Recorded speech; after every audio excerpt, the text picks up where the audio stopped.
All right, so today we are going to talk about cryptographic hash functions and authenticated encryption.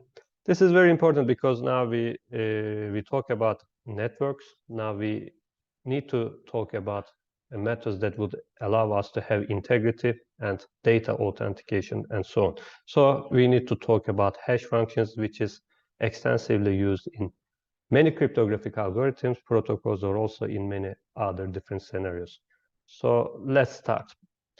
Before giving the definition of a hash function, let me give you a few use case examples. So imagine the following scenarios. A forensic investigator would like to have a very small digital fingerprint of every storage device at a crime scene to detect if any modification to these devices happen in the future, right?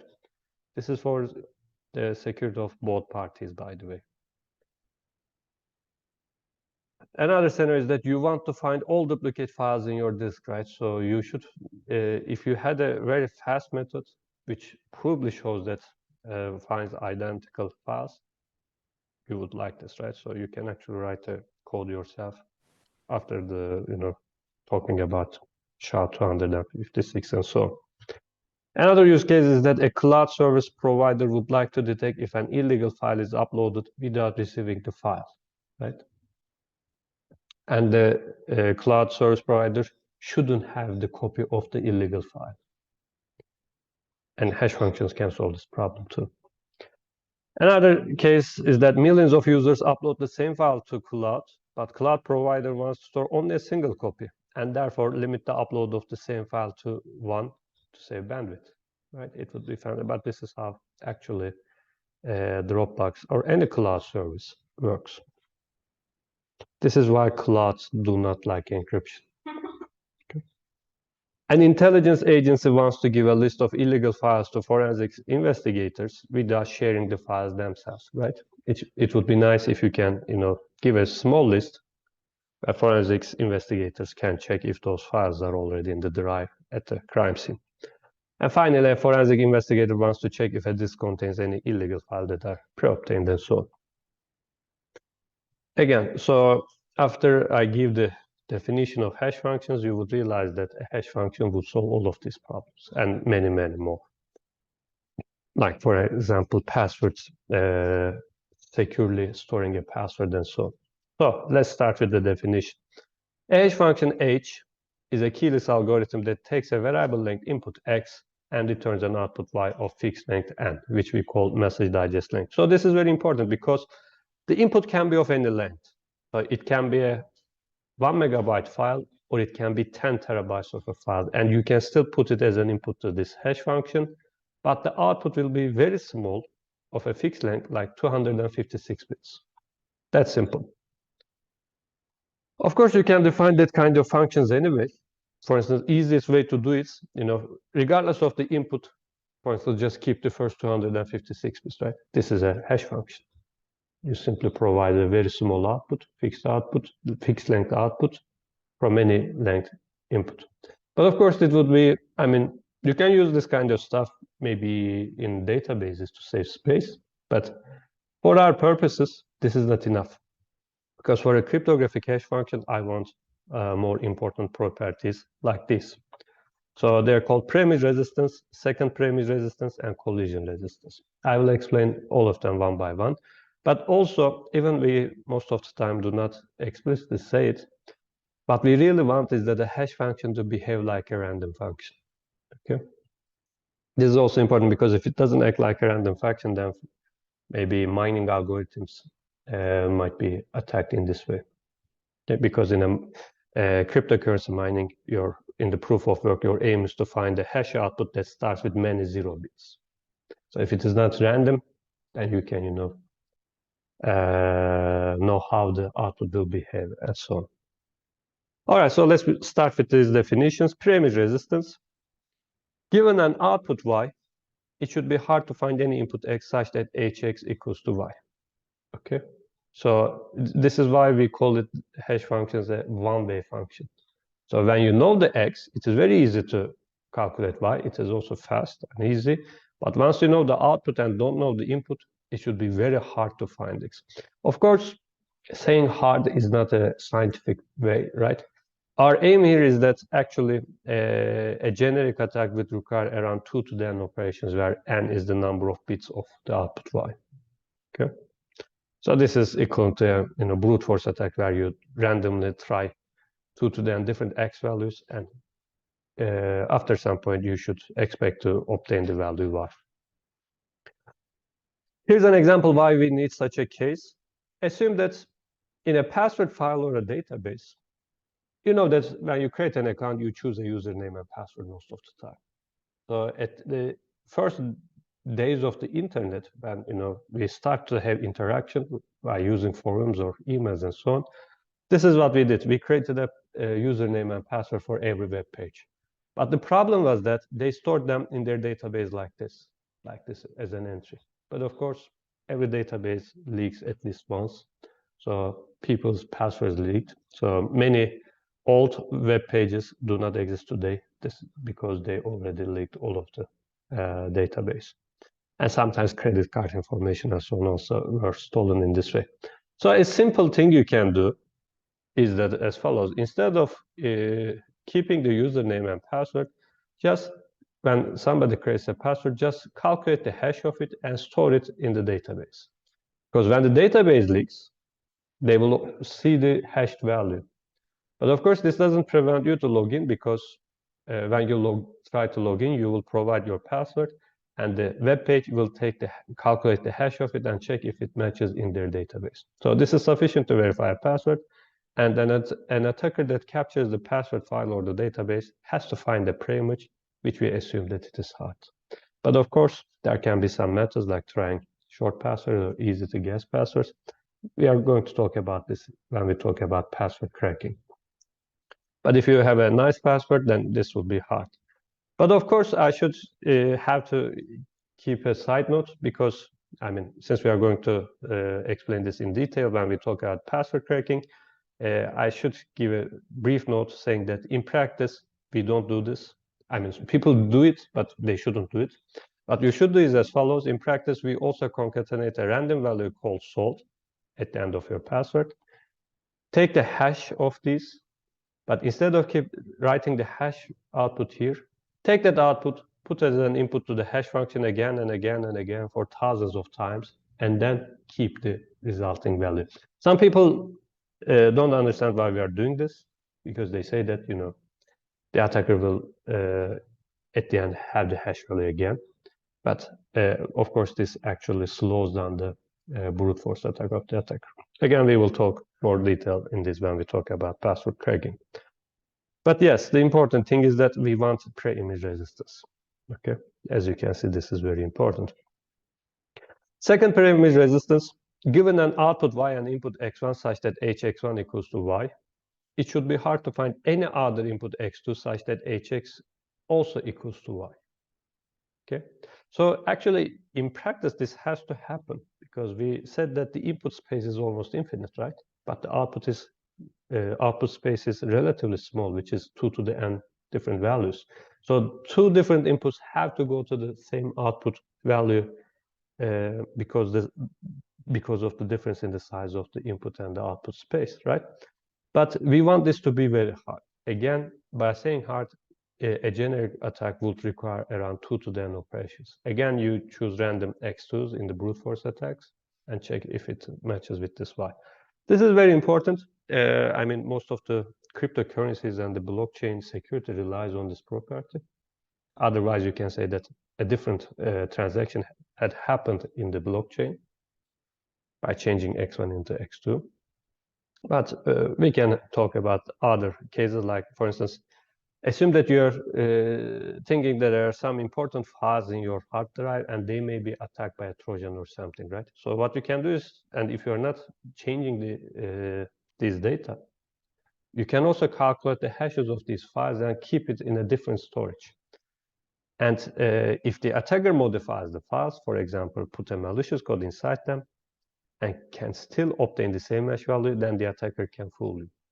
So actually, this is also valid. This kind of attack is valid when you are downloading a driver. Actually, when you are downloading a driver, you should see a hash output of it from the official web page. So you will download the file, then calculate the hash of it and check if it matches with the one that is provided on the web page, so that you know that the web page also wasn't attacked. Because an attacker maybe can capture the web page, and instead of shaming, writing something like this web page is hacked by some group, they could put a malicious code inside the driver file. So a general user actually should download the files and check the hash value. Of course, this is important because this is also what IT personnel should do about their logs every day. They should keep the logs and the hash of it. But the problem is that they keep the logs and the hashes on the same drive. So if an attacker can change the logs, they can calculate the new hash and update the hash too. So this example I gave also valid for web pages, right? So since you are putting a executable file on your web page and write the hash of it, an attacker who can put a malicious code in it also can change the hash value, right? This is why they have to be kept in two different servers. Okay? But of course, almost nobody uses this technique. Collision resistance. It should be hard to find two inputs x and x2 such that hx equals to hx1 equals to hx2, which equals to some y. So this definition looks very similar to this one, and sometimes people cannot understand the difference. The difference is that in this example, x1 is fixed and you don't have any control over it. So you are trying to find another x2. Think about it as a file on a hard drive, or think about the cryptocurrency transaction. So it happened, you don't have any control over it. You are trying to find another input that gives the same output. Here, I give you more freedom. I'm only giving you the hash function h and asking you to find two inputs that give the same output. Right? So a generic attack now would be easier compared to the previous techniques, and it would require 2 to the n/2 operations. So, similar to the previous ones, but there's a square root on top of it. So this is why we get over 2. And this actually is due to birthday paradox, okay, which I'm not going to talk about right now. But this due to this division over 2, n should be 256 bits if you want to provide 128-bit security. This is why we are always talking about SHA-256, because this level of security is the minimum security we suggest. So using anything shorter than this would be a problem in the recent future. Okay. So think about an example like this. A hacker prepares two versions of a software driver for an operating system where X1 is correct and X2 contains a backdoor that allows access to the machine. But since both of the files, the hacker has control over both of the files, they design it so that one of them is correct, the other one contains a backdoor, but both of them provides the same hash output. Okay. In digital signatures, it is not easy to sign a huge message. For instance, if you have currently the drivers are in size increases all the time. For instance, if you download the NVIDIA driver, it is now more than 100 megabytes, or sometimes some drivers exceeds 1 gigabyte, right? So signing it is not that easy. So this is why we take the hash of it and sign this hash. So hacker can send the correct driver to the operating system, for instance, Microsoft, for inspection, and they will not find any problem in the file. So they will sign the hash of it, okay, with their private key. So when you want to install this driver, your operating system will check the signature and will realize that it is signed by the operating system company, so it will allow you to install it.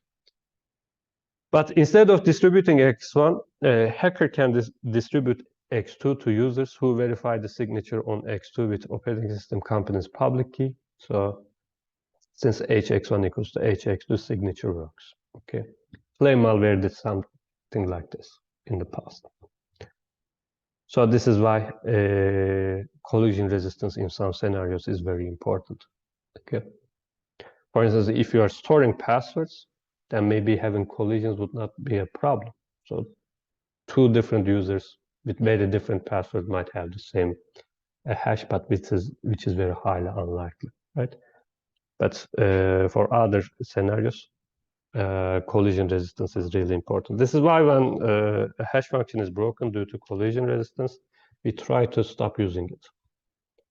All right, so we call hash functions the Swiss Army knife of cryptography because it has many uses in cryptography, like digital signatures, message authentication codes, pseudo-random number generators, key derivation functions, and so on and so forth. So the list is actually endless. So before talking about dedicated designs like MD5, SHA-1, SHA-2, and tell them which one are broken, but I should say it, MD5 and SHA-1 are broken, stop using it.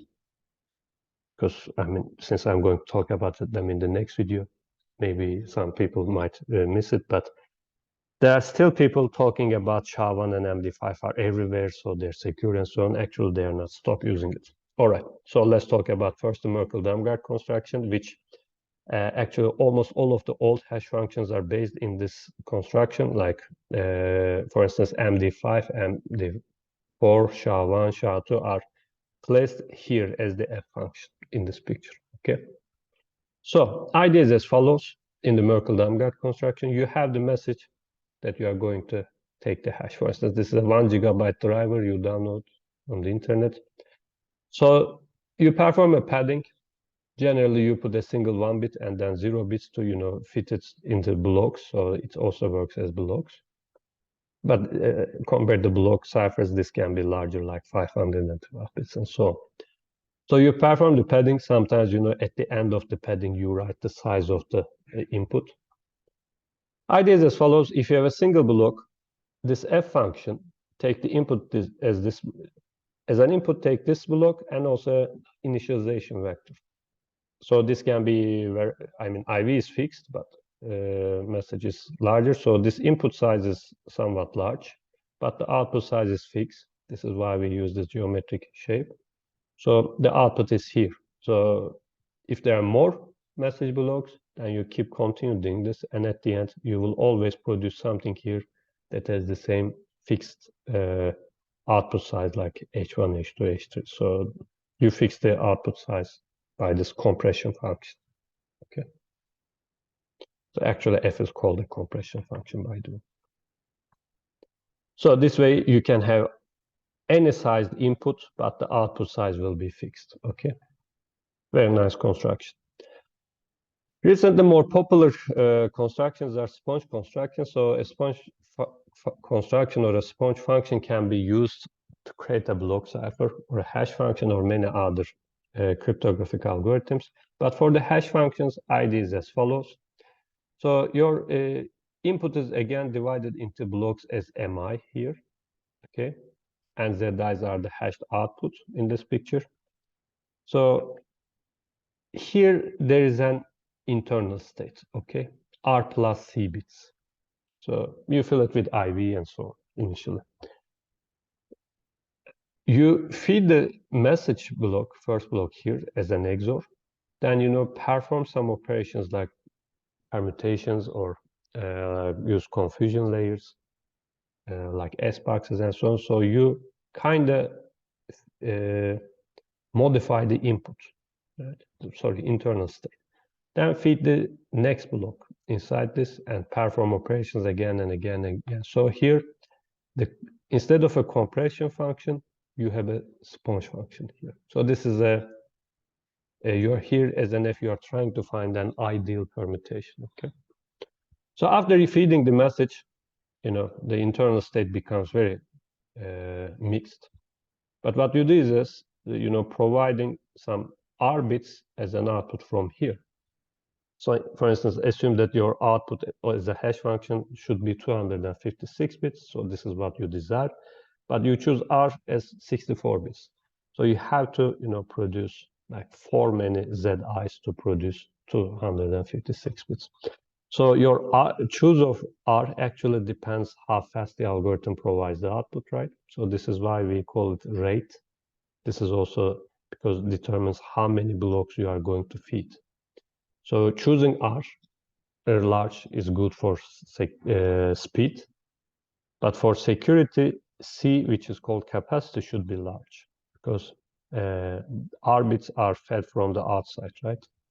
So if you know most of the bits, if R is large, since you are feeding the message from here, you know most part of the internal state.